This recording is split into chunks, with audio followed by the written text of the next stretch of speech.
All right, ladies and gentlemen, we'll go ahead and get started. So, hi everyone, and welcome to our introductory session for the 2020 Global Site Solutions Summit. This will be an informational FAQ type of session where our membership committee, who you're seeing here on the slides, will be sharing some of the helpful information on how to utilize some of the features of our summit platform when it goes live later this week and you're able to access it.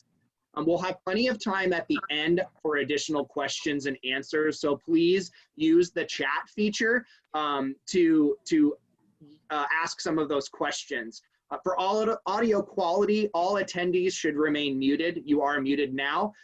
Remain muted throughout the presentation and off camera. The session is being recorded and will be made available again for reference throughout the rest of the week. I first want to thank our membership committee members here who have volunteered to help take us through the summit experience. And as you can see, they each have several years of the summit experience. So we're thankful to have them to help us introduce this platform. So without further delay, I'd like to hand things off to the chairs of our membership committee, Michelle Cameron from Clearwater Cardiovascular Consultants and Christine Majors from ICTS Iowa. Thanks, Jimmy. Hello, everyone. This is Michelle. I'm very excited to be here to welcome all of you to the first virtual Global Site Solutions Summit. I've not missed a Site Solutions Summit since our site attended the very first one 15, might even be 16 years ago.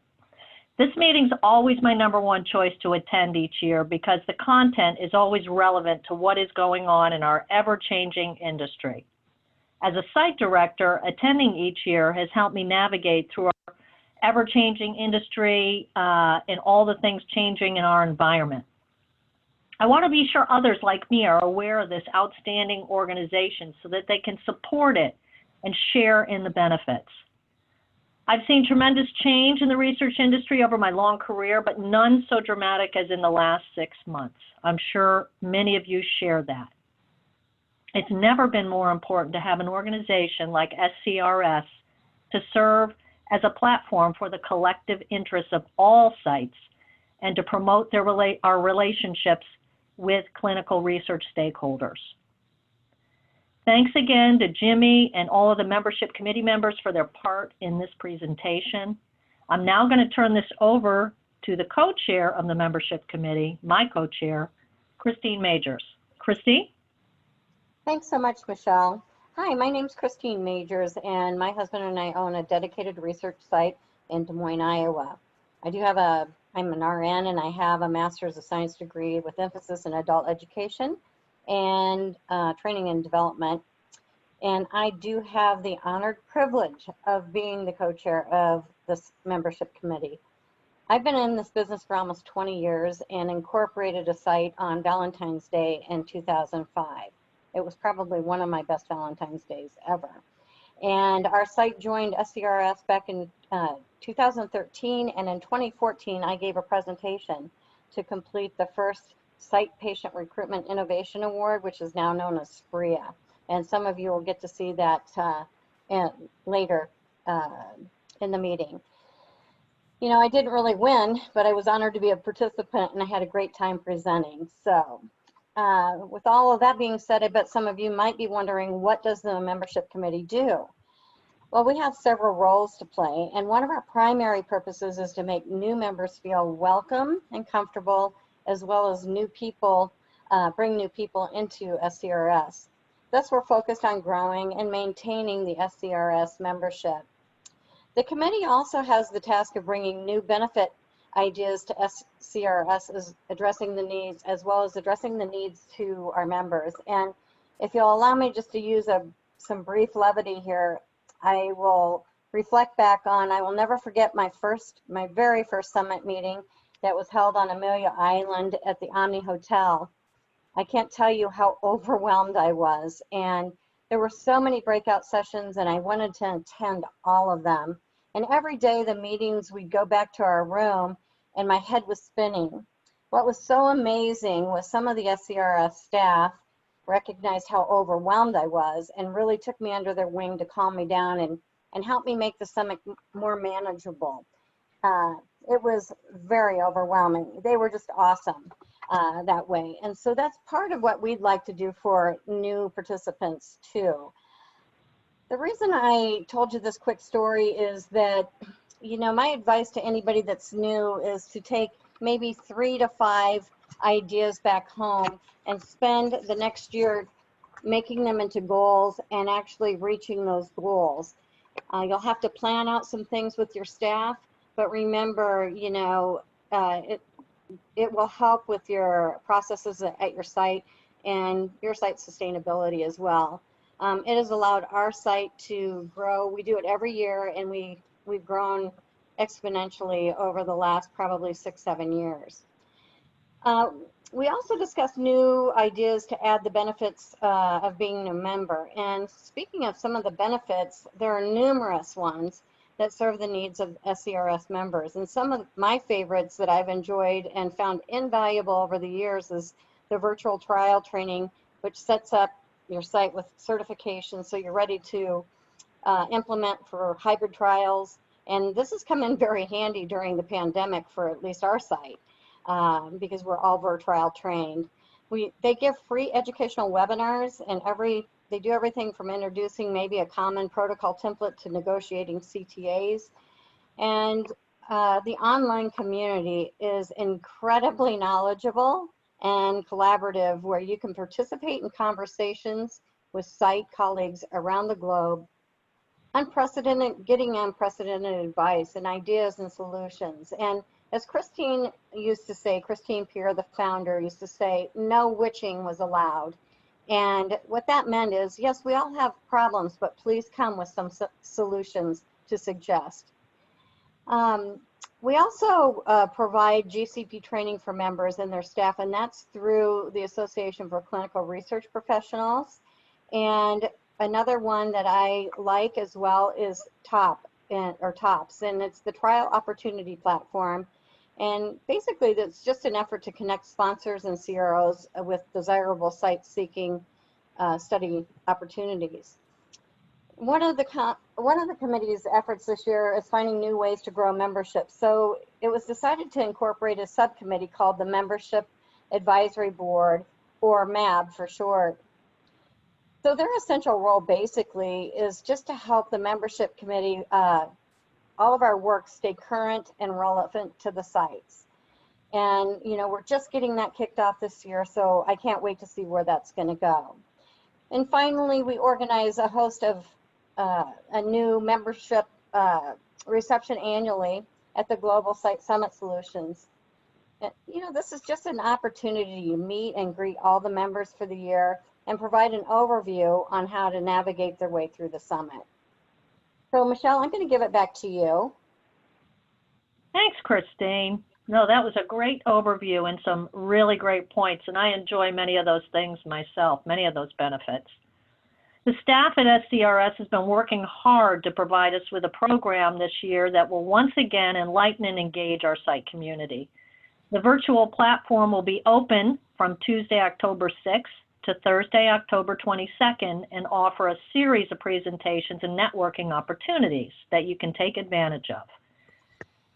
We are here today to introduce you to the Virtual Summit platform and to provide guidance on how you can maximize your summit experience using a fun question and answer format that will walk you through such activities as accessing the virtual platform, attending sessions, networking, and finding exhibitors and sponsors, and most importantly, where to go if you have questions.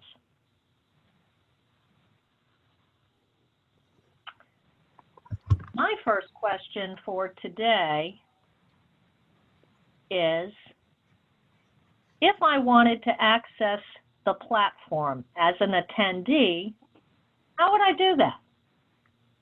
Hey, Michelle, this is Matt. So to access the platform, you would go to the link on the slide, which is in the top right corner, and log into your account that was or will be provided to you. The link will also be included in that communication. And then from here, you can access all the many opportunities afforded to you by SCRS in this virtual summit, like the sessions, exhibitors, and networking opportunities. We'll cover those pretty soon. And speaking to sessions, how would I access those sessions? Hey, it's Wes, everybody. Over on the left, you can use the menu to navigate to agenda and then choose the session you want to attend. That's right, Wes. You can also build your own agenda and set reminders for yourself right in the platform by adding sessions to My Agenda. And remember, standard registration doesn't have access to all of the sessions like the all access registration. So if you see things missing, that might be the reason.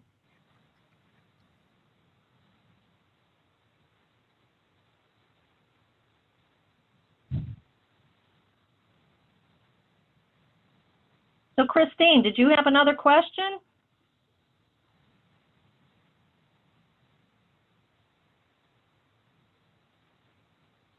So the next question I think that I had was, what is the difference between standard and all access registration, Matt?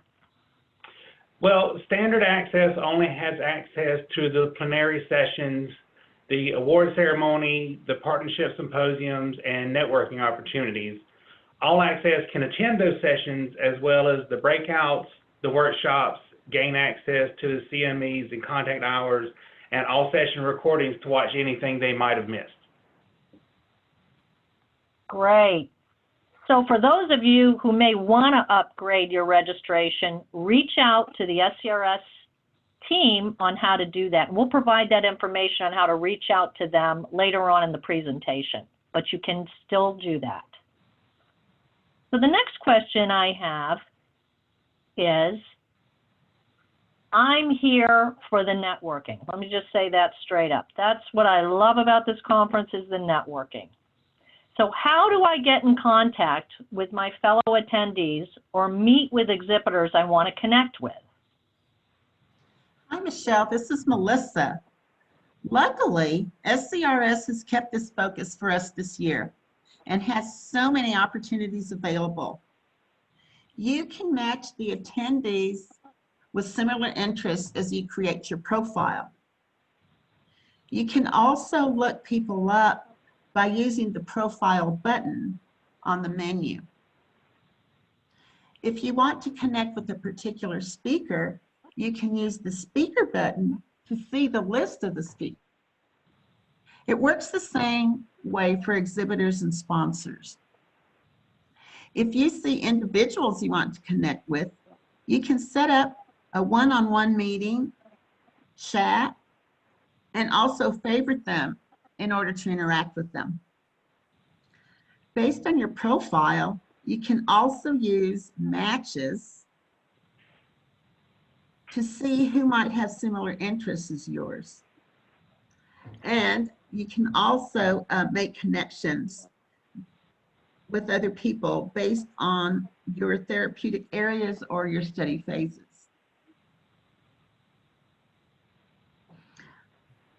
I also encourage you to build your business card to share with other attendees or request from someone, just like in a live event. Christine? Well, we can encourage and have set up the networking lounge opportunities for all to interact with each other.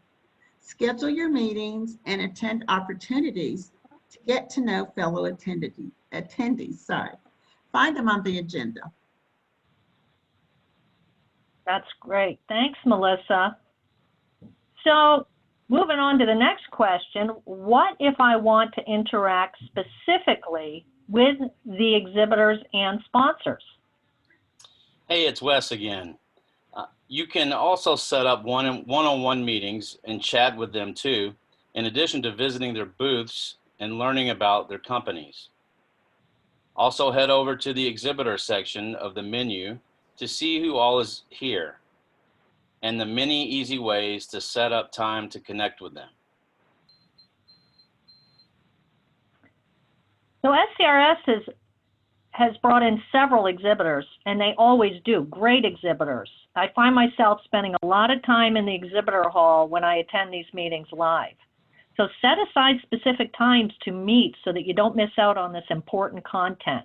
Make sure to check them all out, because even if you don't know exactly what they do, this is a time to connect with them and find out all about what they do, and then even set up meetings after the summit to connect later on.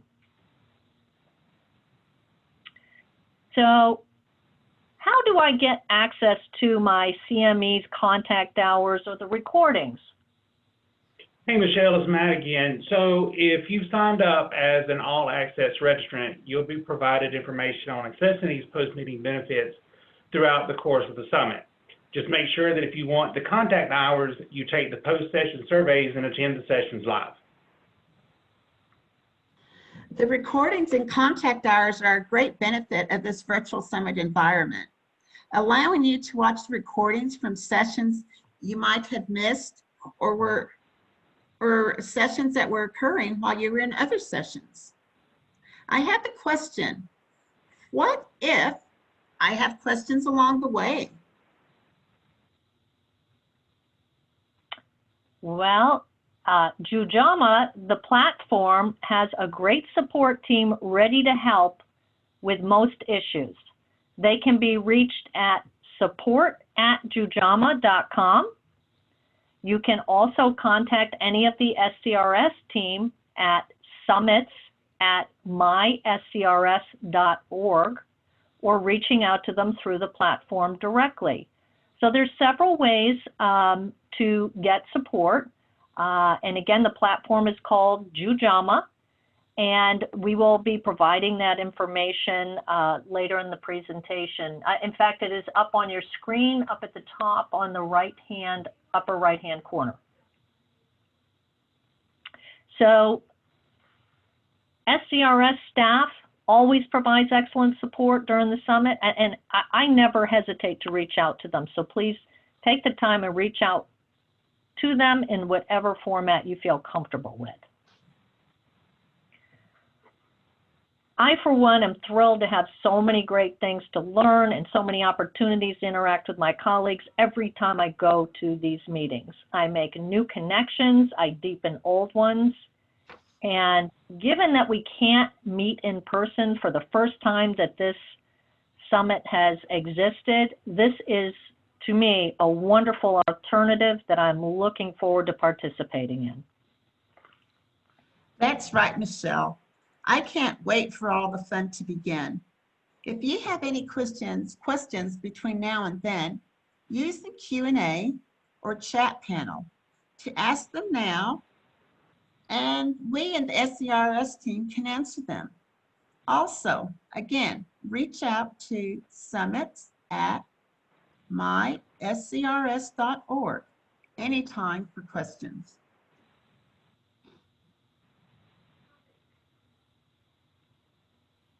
Great, thank you to the membership committee. That was a wonderful presentation. I hope you all in attendance learned something new today about what it means to participate in our conference at a high level, and give you some insight into how to access some of the key areas within the summit and find it very intuitive to use.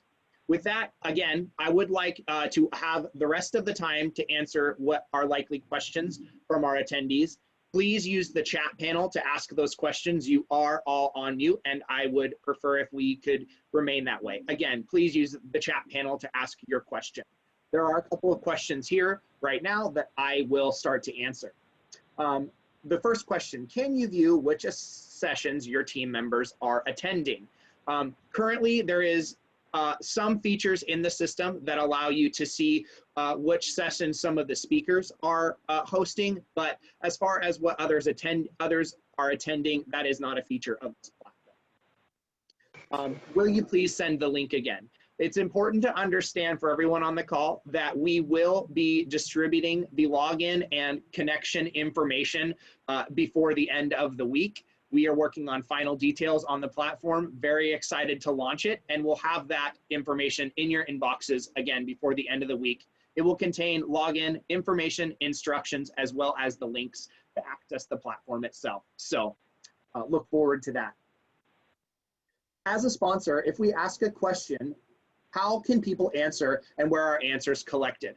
Great question.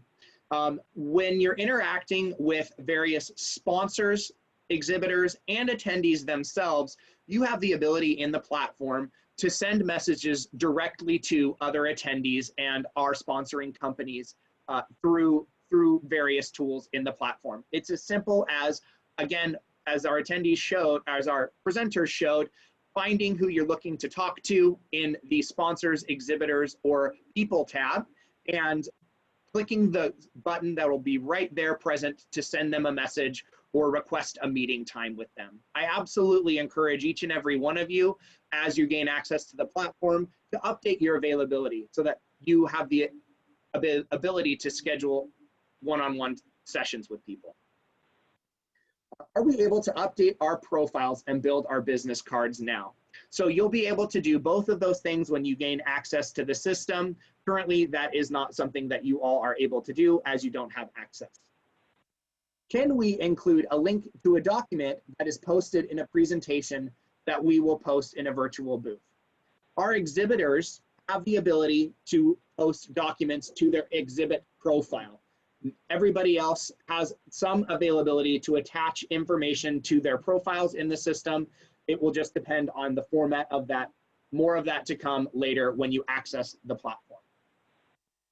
There aren't any other current questions in the chat. If there are any other questions, please use that chat feature to ask those now. I'll give everyone a couple of minutes to do so.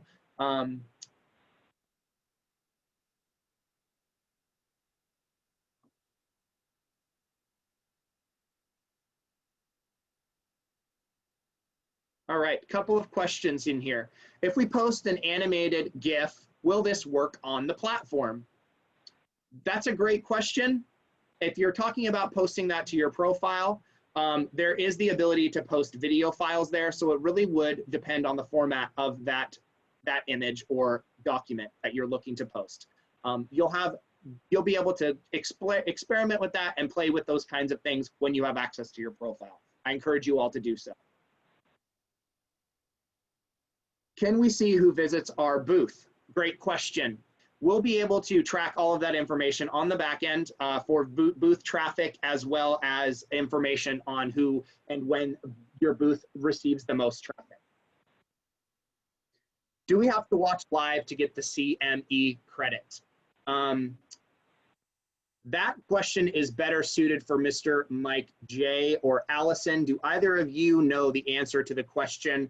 Do we have to watch live to get the CME or contact hour credits?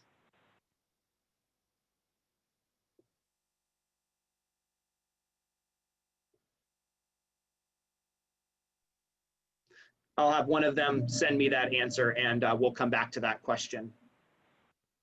If we upload many videos, is it possible to choose which video should be featured?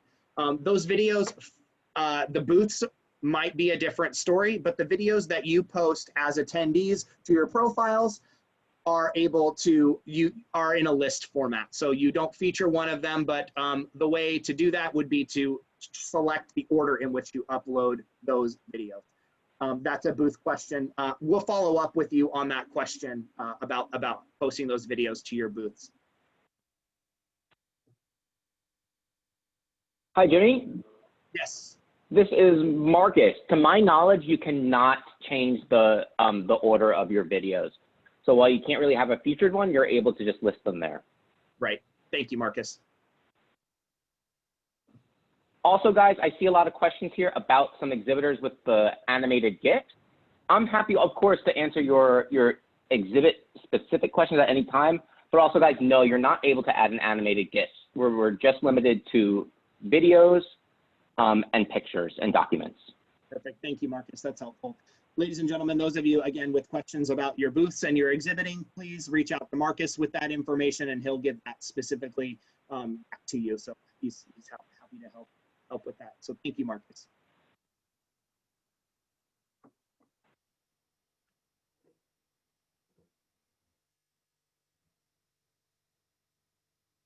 Any additional questions?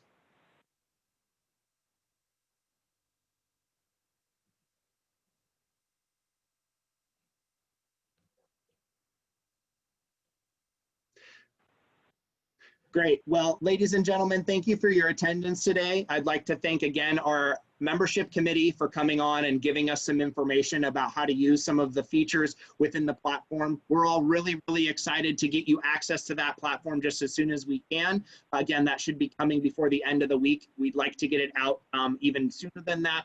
If you have any questions in the meantime, please reach out to myself, Jimmy Bechtel, or any of the rest of the SCRS team using summits@myscrs.org. Those of you that are exhibiting likely already have Marcus's information for questions around that. But if there are no additional questions, I'd like to conclude this call. This recording again will be available to you all to reference in the future as well as for future attendees. So thank you. We're all really excited to launch this platform and hope that you have a great rest of the week.